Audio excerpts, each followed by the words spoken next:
The etymology of philosophy in Western and in India.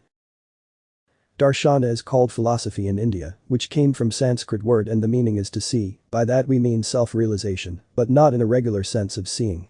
To know yourself is self-realization. Whereas in Western philosophy, the word philosophy came from Greek words which simply mean love of wisdom or love of knowledge. The basic difference between Western philosophy and Indian philosophy. The main principle of Western philosophy is seeking the truth, whereas in Indian philosophy the principle is unity and truth. By unity everything is connected, human and non-human are also connected, which makes us one. Everything is part of this cosmic world. Western philosophy is very egoistic, narcissistic, and lacks spirituality. Spirituality is the main core of Indian philosophy. Freedom of individuality and liberty is the teaching of the West. In Indian philosophy, the essence is the awareness of the unity and mutual interrelation of all things. All things are seen as an interdependent and inseparable part of this cosmic whole as different manifestations of the same reality. In short, we are all Brahman. Western philosophy has never delved deeper into subjective human consciousness, while on the other hand in this realm of the subject the expertise of Indian philosophy has delved deeper into subjective human consciousness, and it is very spiritual. Despite their differences, they also share a lot of similarities in common. Some of the concepts that the West and Indians agree upon are: knowledge is required by mediate and immediate. The higher goal, our lives evolve towards some higher goal which is said by Western philosophers like Hegel, and higher goal is very common in Indian philosophy because it mainly focuses on spirituality. Sankhya and Descartes uphold the same mind and matter which is similar to Prakriti and Purusa. The studies of word and meaning uphold the same meaning by Nyaya and early linguistic, and that is word and meaning are due to divine act. Morality is divine is agreed by both. Pure rationality without adulteration of desires is true knowledge is agreed by both. Ultimate reality or supreme being is agreed by some West and Indian.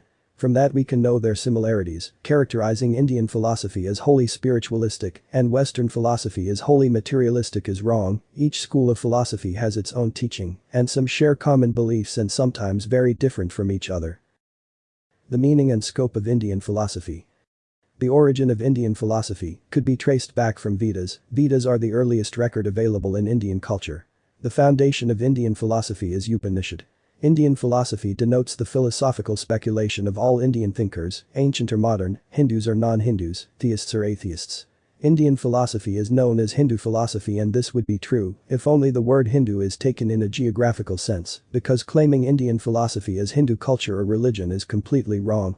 But, indeed it focuses only on some major philosophies from India, while those tribal philosophies are neglected. The classical divided Indian philosophy into two broad classes, namely Astic and Nastic, which mean orthodox and heterodox. Mimamsa, Vedanta, Sankhya, Yoga, Nyaya, and Vaisheshika are the 6 schools of orthodox. Charvakas, Buddhas, and Jainas are considered heterodox schools. History and a general idea of Western philosophy. The history of Western philosophy aims to give a connected account of the different attempts which have been made to solve the problem of existence, or to render intelligible to us our world of experience. It is the story of the development of reasoned human thought from its earliest beginning down to the present time. The value of Western philosophy ought to be broad and complex. Early science is considered to be philosophy. Western philosophy is divided into Greek philosophy and ancient philosophy. It is also characterized in many divisions like metaphysic, logic, epistemology, ethics, etc. Philosophy is the root of all knowledge. It is considered as the mother of all science. Philosophy interpreted man and his various activities in a very philosophical manner. Philosophy helps us to understand the significance of all human experience. We should compromise and reconcile Western philosophy and Indian philosophy rather than going apart. Just like yin and yang, different approaches may exist, but one should not neglect the other. Reconciling both philosophies will enhance the power of our knowledge.